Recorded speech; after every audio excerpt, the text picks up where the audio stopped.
लेकिन समाज में ऐसा देखा गया है कि जैसे जल को छोड़ देने पर जल सदैव नीचे की ओर ही गिरता है, नीचे की ओर ही बहता है, उसी प्रकार समाज में ऐसी परिस्थितियां हैं, ऐसा वातावरण है,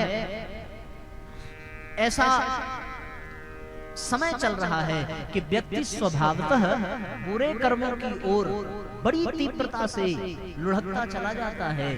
अच्छाइयों को जीवन में धारण करना थोड़ा कठिन जान पड़ता है, जबकि कठिनाई है नहीं। आप विचार करके देखो, सत्य बोलना कठिन है या झूठ बोलना कठिन है? पूछिए अपने आप से। सच बोलने में दिमाग लगाना पड़ता है क्या? जैसा देखा, जैसा सुना वैसा बोल दिया। लेकिन झूठ बोलने में मेहनत करनी पड़ती है, 10 तरह की बातें बनानी पड़ती हैं। फिर भी मनुष्य की प्रवृत्ति ऐसी है कि वो सच बोलने से बार बार बचता है और झूठ वो बार बार बोलता है। उस झूठ को सत्य साबित करने के लिए वो कितने परिश्रम करता है, कितने प्रयास करता है, क्या क्या दलीलें देता है, कैसे कैसे प्रमाण जुटाता है। लेकिन फिर भी जीत सत्य की ही होती है। अंततोगत्वा सत्य ही विजयी होगा, यह जानते हुए भी व्यक्ति सत्य के मार्ग पर चलना कठिन समझता है और झूठ बोलकर निकल जाने में अपने आप को बुद्धिमान समझता है। और लोग बड़े गर्व से कहते हैं कि भैया ये तो बड़ा प्रतिभावान है, आंखों में आंखें डालकर ऐसा झूठ बोलता है कि वैसा सच क्या बोलेगा कोई। उसकी अपनी प्रशंसा है, उसकी प्रतिभा की। जो लोग कोर्ट कचहरी में दलील देने के लिए बुलाते हैं तो उनको पहले ही 1500 देते हैं कि भैया तुमको यही कहना है, तो कहने वाला भी कहता है आप नोट देते जाओ, फिर जो कहोगे हम वैसा ही कहेंगे और ऐसा कहेंगे कि किसी को संशय ही नहीं होगा। व्यक्ति जितनी मेहनत झूठ बोलने में करता है, तो आजकल का समय, आजकल का वातावरण ऐसा है, कैसा है कि जो वास्तव में सरल है व्यक्ति वो करना नहीं चाहता, और जिसमें वास्तव में कठिनाई है व्यक्ति उसी ओर भाग रहा है। मन हमेशा पतन की ओर भागता है, वृत्तियां हमेशा नीचे की ओर भागती हैं, दुर्गुणों की ओर भागती हैं। ये आज की परिस्थिति ऐसी है। वातावरण का प्रभाव कह लीजिए, किसी कुसंगत का प्रभाव कह लीजिए, जो जिस वातावरण में है, जैसे संगत में है वैसा वो करता है। ये तो हमने झूठ और सच का एक उदाहरण दिया। ऐसे हर सद्गुण और दुर्गुण का आप मूल्यांकन कर लीजिए। किसी के ऊपर दया करना आसान है कि क्रोध करना आसान है? विचार करके देखिए जरा। दया करने के लिए आपको शक्ति की जरूरत नहीं पड़ेगी, लेकिन क्रोध करने के लिए आपको बड़े ताकत की जरूरत पड़ेगी। दया करने में कि बिल्कुल मरणासन्न व्यक्ति हो तब भी उसमें दया का भाव आ सकता है, लेकिन क्रोध कौन कर सकता है? क्रोध तो वही कर सकता है जिसमें ताकत हो, जिसमें चिल्लाने की हिम्मत हो, जिसकी आंखें बड़ी बड़ी लाल लाल हो जाए, वही तो गुस्सा कर सकता है। सामान्य व्यक्ति गुस्सा कर सकता है क्या? नहीं कर सकता। लेकिन फिर भी हम दया करना, क्षमा करना कम जानते हैं, क्रोध करना हमें आसान लगता है। ये समय की स्थिति ऐसी है कि बुराइयों की ओर सहज मन भागता है, अच्छाइयों की ओर मन कम रहता है। बैठ करके भजन करना वास्तव में आसान है, लेकिन विषयों का चिंतन करना बहुत कठिन है। फिर भी विषयों में मन ज्यादा लगता है, भजन में मन कम लगता है। स्वभाव ये जान आप देखेंगे, भजन करने बैठिए तो कितनी बढ़िया नींद आएगी, और सोने के लिए बिस्तर पे जाइए तो सबकी एक ही समस्या है कि जल्दी नींद नहीं आती। ऐसा होता है आज देखने में, यही तो समाज में मिल रहा है। लोग कहेंगे हम माला करने बैठते हैं, ध्यान करने बैठते हैं, बड़ी बढ़िया नींद आती है, किसी पुस्तक का स्वाध्याय करें तो गजब की नींद आती है, लेकिन जब सोने के लिए बिस्तर पे जाए तब नींद नहीं आती।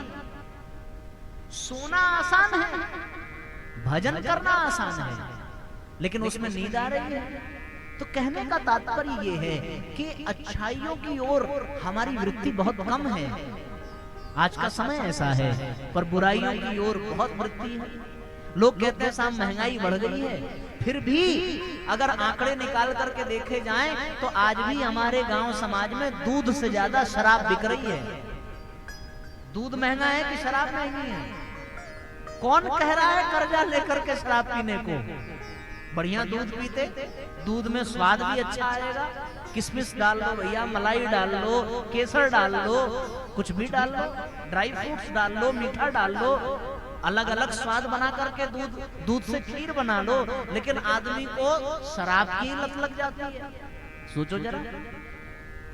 आप एक बात बताओ, सीधी सी बात, आप भी समाज में रहते हैं, हम लोग भी समाज में रहते हैं, और आप देखें मनुष्य सदैव कुछ न कुछ बोलता रहता है, पर मुख से गालियां स्वभावतः ज्यादा निकल जाती हैं। तो गायत्री मंत्र कितनी बार निकलता है? शांति किससे मिलती है? गाली देने से या गायत्री मंत्र बोलने से? तो ऐसा है नहीं कि हम लोग जानते नहीं हैं, लेकिन हमसे अच्छी चीजें हो ही नहीं पाती और बुरी चीजें बिना प्रयास के हो रही है। उसमें बड़े आराम से मन लग रहा है, परिस्थिति ऐसी है। तो कर्म तो हर व्यक्ति कर रहा है, पर वो अच्छा कर रहा है कि बुरा कर रहा है, ये एक बड़ा प्रश्न है।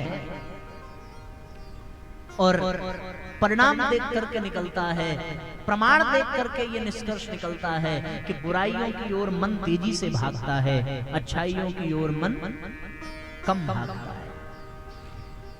ये निष्कर्ष निकल करके आता है।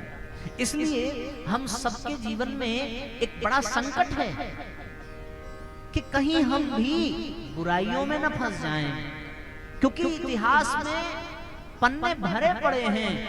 ऐसे ऐसे प्रमाण मैं आपको दे सकता हूं कि बहुत योग्य लोग, बहुत प्रतिष्ठित लोग, बड़े प्रामाणिक लोग भी, जिनके प्रति समाज में बहुत लोगों की श्रद्धा थी, बड़ा पूजनीय भाव था, पर वे लोग भी बुराइयों के चंगुल में फंस जाते हैं और दम तोड़ देते हैं। ऐसे एक नहीं साथियों, अनेकों प्रमाण, अनेकों उदाहरण हमारे समाज में देखने को मिलते हैं। आप कल्पना करके देखिए, पुलत्स्य के वंश में ही रावण जैसा प्रकांड विद्वान हुआ, वेद वेत्ता, वेदों का ज्ञान रखने वाला, शिव तांडव स्तोत्र की रचना करने वाला और वेदों को स्वर देने वाला है रावण। प्रकांड विद्वान है। ऐसी कोई विद्या नहीं है जो रावण को हस्तगत न हो। उससे बड़ा तपस्वी और कौन हो सकता है? उससे बड़ा बलवान और कौन हो सकता है? उससे बड़ा वैभवशील कौन हो सकता है? लेकिन हर क्षेत्र में पराकाष्ठा तक पहुंचने वाला वो रावण थोड़े से अभिमान और थोड़े से चारित्रिक दोष के कारण कैसी दुर्दशा को प्राप्त हुआ, आप कल्पना करके देखिए। कितना तपस्वी था रावण, ब्रह्मा को प्रसन्न कर ले, भगवान शंकर को प्रसन्न कर ले, और कितना बलवान, इंद्र आदि देवताओं को भी अपने यहाँ नौकर बना करके रखता था। समस्त ग्रह नक्षत्र परिकर बन करके रहते थे रावण के यहाँ। गजब की स्थिति थी रावण की। सारी त्रिलोकी में रावण के समान कोई नहीं था। फिर भी ये अभिमान और फिर माता सीता के प्रति चारित्रिक दोष के कारण उसका कैसा पतन हुआ, कैसी दुर्दशा को वो प्राप्त हुआ। तो जब ऐसा विद्वान, ऐसा ज्ञानी, ऐसा तपस्वी ऐसी दुर्दशा को प्राप्त हो सकता है, तो हमारे आप में क्या विचार? सोच करके देखिए जरा। क्या हम इस बात का दंभ भर सकते हैं कि हमसे कोई गलत काम नहीं होगा? क्या हम इस बात की गारंटी ले सकते हैं कि हम कभी झूठ नहीं बोलेंगे, हम कभी बेईमानी नहीं करेंगे, हम कभी किसी के प्रति बुरा भाव नहीं रखेंगे? कोई व्यक्ति इस बात का दावा कर सकता है? नहीं कर सकता। जानते सब हैं कि क्या गलत है क्या सही है, लेकिन अपने आप को बचा पाते हैं क्या? नहीं बचा पाते। चारों ओर ऐसा लगता है जैसे बुराइयों का साम्राज्य हो गया है। कभी इस देश पर अंग्रेजों का राज्य था, कभी इस देश पर मुगलों का शासन था, पर आज तो ऐसा लगता है कि हमारे समाज पर शराब का शासन हो गया, चोरी ठगी बेईमानी का शासन हो गया, आडंबर का शासन हो गया, अंधविश्वास का शासन हो गया, विश्वासघात का शासन हो गया। हर घर में क्लेश, कलह, अशांति, दोष, दुर्गुण, कोलाहल, इसका शासन हो गया हर घर में, हर आंगन में। कहां चली गई वो शांति? जो शांति ऋषि मुनियों के आश्रम में रहा करती थी। कहां चला गया वो आनंद, जो आनंद गरीबी में भी जीवन बिताने वाले रैदास के जीवन में था? कहां चली गई वो भक्ति जिसके बल पर ध्रुव प्रहलाद ने भगवान को धरती पर आने के लिए विवश कर दिया? अब भक्ति का साम्राज्य नहीं है, अब चारों ओर दुशासन का साम्राज्य है। हर स्त्री अपने लज्जा को बचाने के लिए निरंतर प्रयत्न कर रही है। दुशासनी साम्राज्य हमारे चारों ओर बढ़ता जा रहा है। न जाने कितने भाई दुर्योधन बनकर के अपने भाइयों का हक छीनने पर लगे हुए हैं। दुर्योधन का साम्राज्य बढ़ता जा रहा है। न जाने कितने भाई रावण बनकर के अपने भाइयों को लातों से पीटकर निकाल देना चाहते हैं। जिसको मौका मिल रहा है वो निकाल भी दे रहा है, और जो नहीं पा रहा है मौका, वो मौके की तलाश में है। न जाने कितने आंगन में कैकेयी और मंथरा अपने षड्यंत्र रच रही हैं, किसी को पता नहीं चल रहा है। ये तो जब आदेश हो जाता है कि राम राजा नहीं वनगमन की ओर बढ़ेंगे, तब अयोध्या को पता चलता है कि इस घर में कोई मंथरा भी है, इस घर में कोई कैकेयी भी है। ऐसा विचित्र वातावरण बनता चला जा रहा है।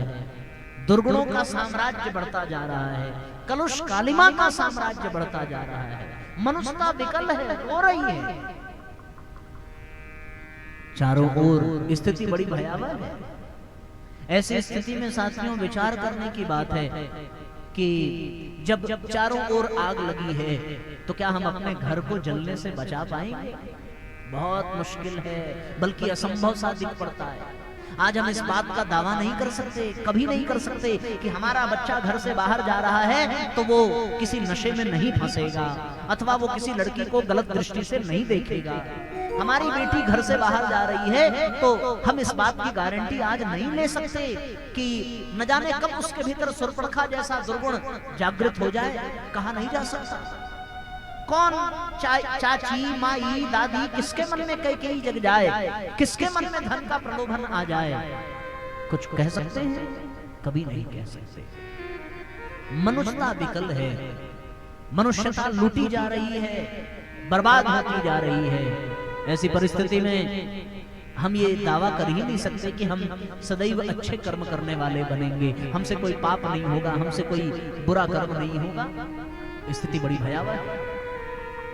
बहुत प्यारी पंक्ति है, उसमें कहा गया है, मनुजता विकल है, लूटी जा रही है। मनुजता विकल है,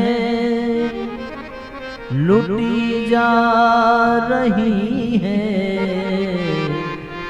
पतन की कहानी यहीं रोक दो माँ, पतन की कहानी यहीं रोक दो माँ। मनुजता विकल है, लूटी जा रही है। मनुजता विकल है, लूटी जा रही है। पतन की कहानी यहीं रोक दो माँ, पतन की कहानी यहीं रोक दो माँ। इसे हम पुकारें या किसको निहारें, किसे हम पुकारें या किसको निहारें। हमारे लिए बस तुम ही एक हो माँ, हमारे लिए बस तुम ही एक हो माँ। मनुजता विकल है, लूटी जा रही है। मनुजता विकल है, लूटी जा रही है।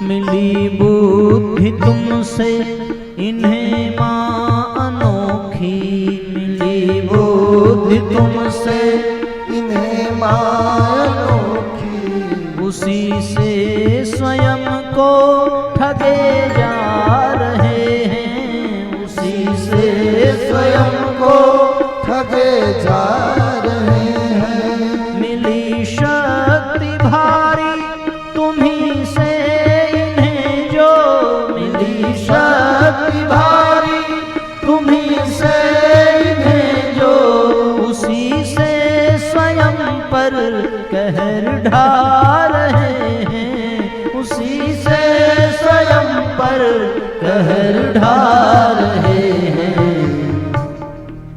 अरे कौन समझाए इन पागलों को, अरे कौन समझाए इन पागलों को, इन्हें तो पकड़ कर तुम ही सीख दो माँ, इन्हें तो पकड़ कर तुम ही सीख दो माँ। मनुजता विकल है लुटी जा रही है, मनुजता विकल है लुटी जा रही है।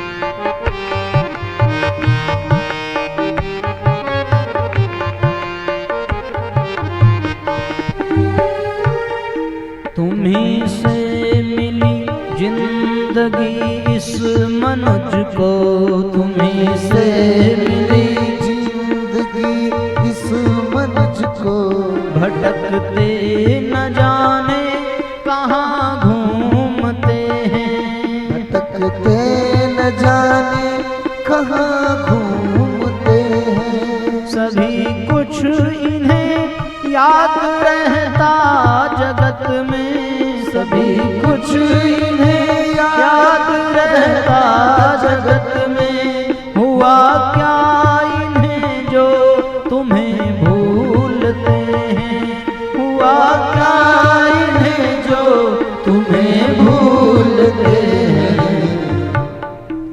करी है कपूती सो दुख पा रहे हैं, करी है कपूती सो दुख पा रहे हैं। मगर आप थामो इन्हें राह दो माँ, मगर आप थामो इन्हें राह दो माँ। मनुजता विकल है लुटी जा रही है, मनुजता विकल है लुटी जा रही है। पतन की कहानी यही रोक दो माँ, पतन की कहानी यही रोक दो माँ, पतन की कहानी यही रोक दो माँ, पतन की कहानी यही रोक दो।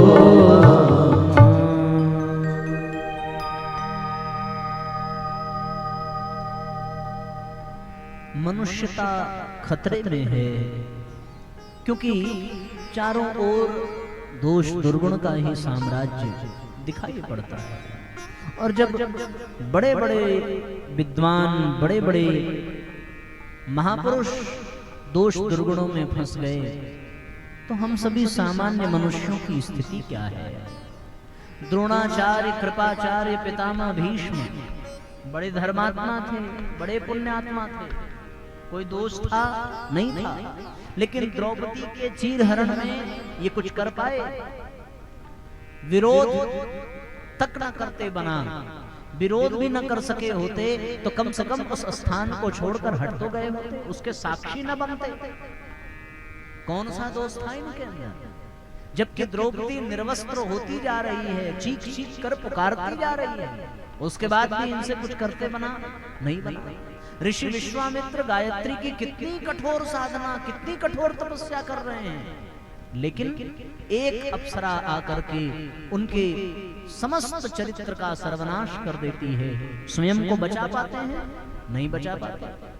आप कल्पना मत करिए, आपने शास्त्रों में, पुराणों में, ग्रंथों में सुना होगा, जिन देवर्षि नारद की महिमा का हम सब गान करते हैं, एक सुंदरी को देख करके उनका ही मन दोष से भर गया और वो गृहस्थ धर्म में प्रवेश करना चाहते हैं।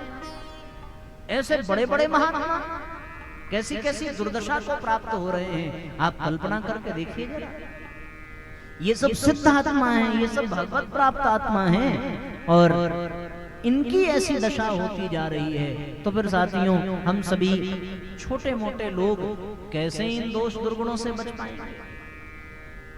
पर उसी इतिहास में जहां ऐसे उदाहरण मिलते हैं, वहीं कुछ और भी उदाहरण मिलते हैं जिससे आशा की एक किरण जगती है, जिससे उम्मीद की एक रोशनी हम सबके जीवन में आती है। क्योंकि जहां ऊंचाई से पतन को प्राप्त होने वाले अनेकों अनगिनतों के उदाहरण प्राप्त होते हैं, वहीं पतन से उत्थान की ओर जाने वालों के भी अनेकों अनगिनत उदाहरण प्राप्त होते हैं। वहां भी अनगिनत।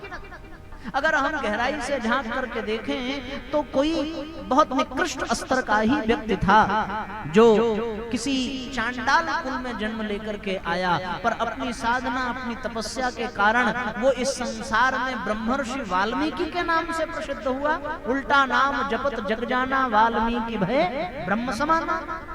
कोई राम बोला नाम का व्यक्ति भी इस संसार में आया, जो पत्नी के प्रेम में इतना व्याकुल कि उसे सर्प और रस्सी का भेद नहीं समझ में आता। शव बहते हुए शव को नाव समझ करके वो नदी पार करते हैं, और भीषण बरसात में आधी रात को पत्नी से मिलने के लिए चले गए। ऐसा विषयी, ऐसा कामी, ऐसा भोगी, पर जब उसमें राम की भक्ति सवार हुई तो फिर वो राम बोला तुलसीदास बन गया।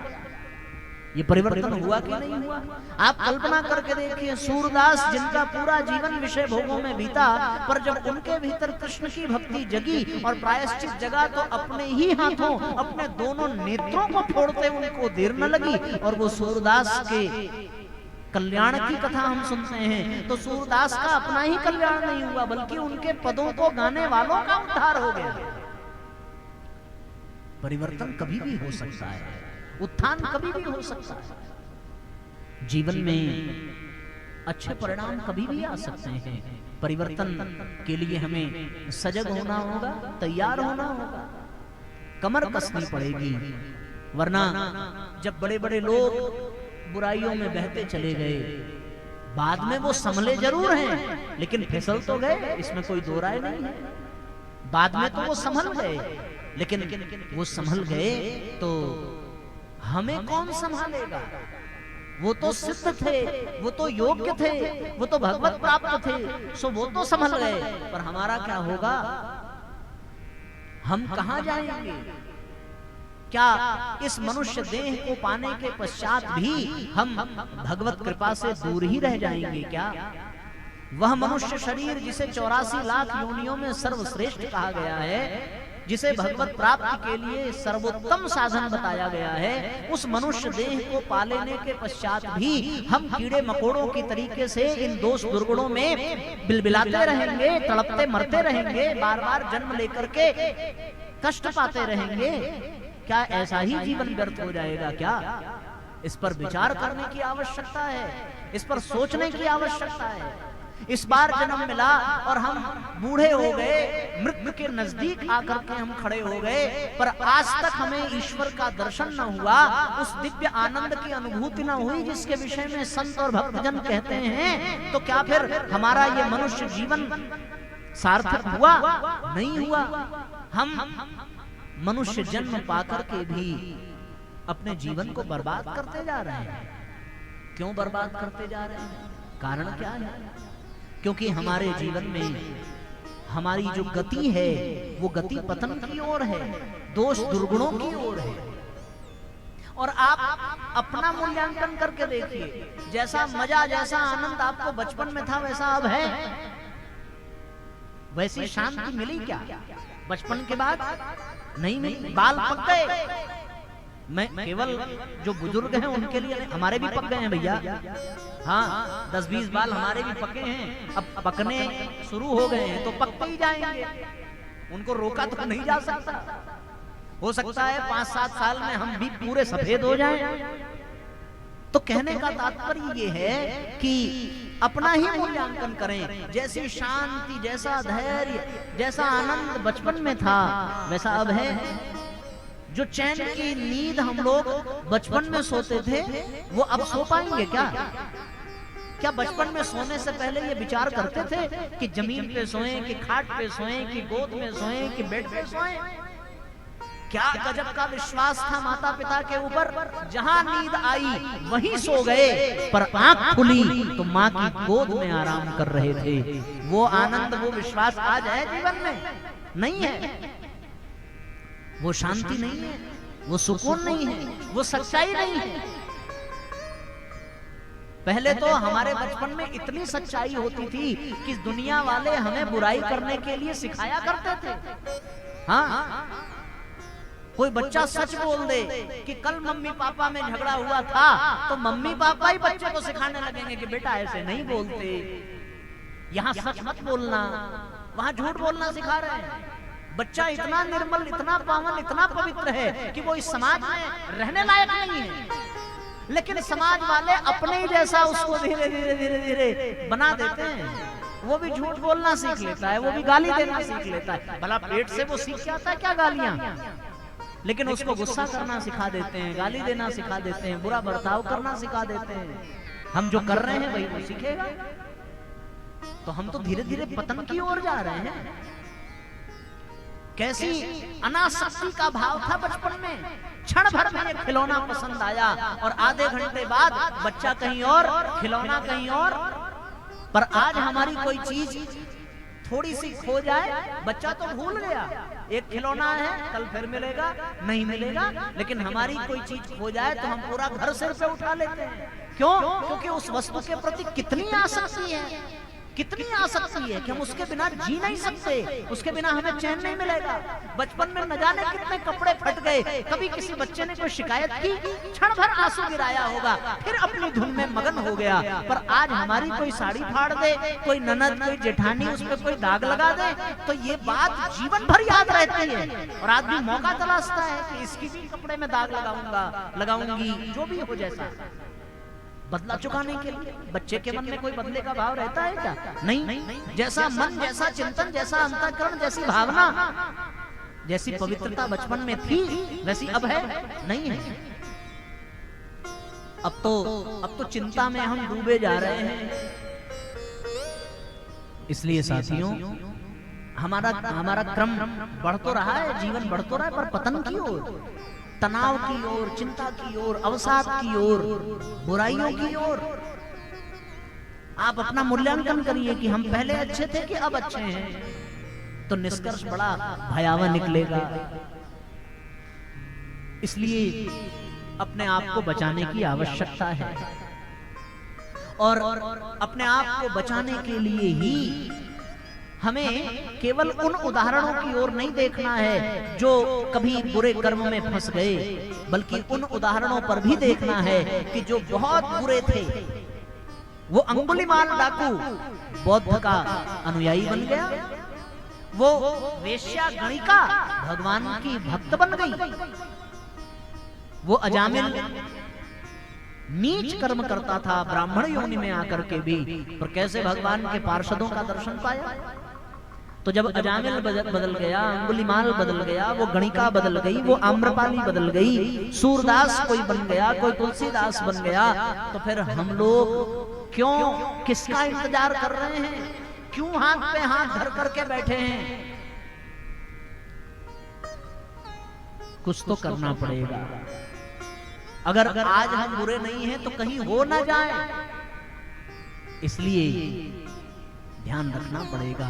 तब साथियों, पावन प्रज्ञा पुराण का एक बड़ा प्यारा सूत्र निकल करके आता है जो हम सबको एक बड़ी प्यारी प्रेरणा देता है, और वो सूत्र बड़ा महत्वपूर्ण सूत्र है जिसे परम पूज्य गुरुदेव ने पावन प्रज्ञा पुराण में प्रथम खंड के प्रथम अध्याय में ही हम सब के लिए प्रस्तुत किया, जिसमें परम पूज्य गुरुदेव बहुत सुंदर तरीके से इस बात का वर्णन करते हैं कि अगर अपने जीवन में हम सबको बुराइयों से बचना है, धर्म के मार्ग पर आगे बढ़ना है और अपने जीवन को धन्य बनाना है, तो धर्म के मार्ग पर चलने के लिए हमें क्या करना पड़ेगा, इसका मार्गदर्शन परम पूज्य गुरुदेव ने पावन प्रज्ञा पुराण कथा में प्रथम खंड में प्रथम अध्याय में बहुत विस्तार पूर्वक लिख कर के दिया। और पूज्य गुरुदेव लिखते हैं कि धर्मस्य चेतनाम भूयो जीविताम कर्तुमाद्यतो अधिष्ठात्रिम युगस्यास्य महाप्रज्ञाम ऋतं भरा गायत्रीं लोकचित्ते तां कुरु पूर्ण प्रतिष्ठितां पराक्रमं च प्रखरं कर्तुं सर्वत्र नारद। इसी श्लोक का भावार्थ इस प्यारी सी चौपाई में हम सभी गुनगुनाते हैं। कैसा सुंदर वर्णन परम पूज्य गुरुदेव कहते हैं। ओ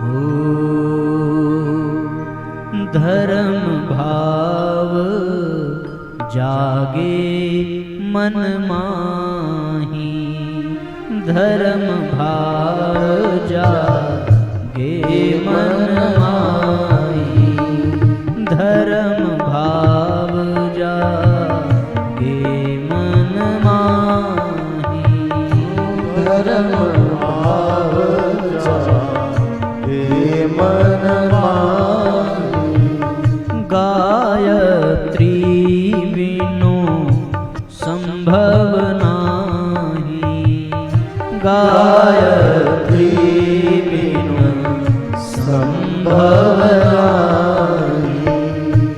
जे जन जननी अचराधर ही, जे जन जननी अचराधर ते नर कबहु न विपत्ति में परही, ते नर कबहु न विपत्ति में परही। परब्रह्म की अद्भुत धारा, परब्रह्म की अद्भुत धारा, जिससे सकल जगत विस्तारा, जिससे सकल जगत विस्तारा, सोई प्रज्ञाइक दैवीय शक्ति, सोई प्रज्ञाइक दैवीय शक्ति, जो कहाई जग में गायत्री, जो कहाई जग में गायत्री, जो कहाई जग में गायत्री। धर्म भाव जागे मन माही, गायत्री बिन संभव नाही। गायत्री कौन है? परब्रह्म की अद्भुत धारा, जिससे सकल जगत विस्तारा। परब्रह्म की अद्भुत धारा है गायत्री, जिसने सारी सृष्टि का निर्माण किया है। क्या विशेषता है? जे जन जननी अचराधरही, ते जन कबहु न विपत्ति में परही। वही विपत्ति से बचेगा जो मां के आंचल को पकड़ करके रखेगा। बुराइयों से, विपत्ति से, परेशानी से बच्चों को कौन बचाती है? मां ही तो बचाती है। बिना मां का संरक्षण पाए, बिना मां का आंचल थामे हम बुराइयों से बच सकते हैं? नहीं बच सकते। वो माता गायत्री भी हो सकती है, वो माता गंगा भी हो सकती है। रैदास ने मां गंगा का आंचल पकड़ लिया तो मन चंगा, तो कठौती में गंगा। विश्वामित्र ऋषि ने मां गायत्री का आंचल पकड़ लिया, सब ऋषि मुनियों ने मां गायत्री का आंचल पकड़ा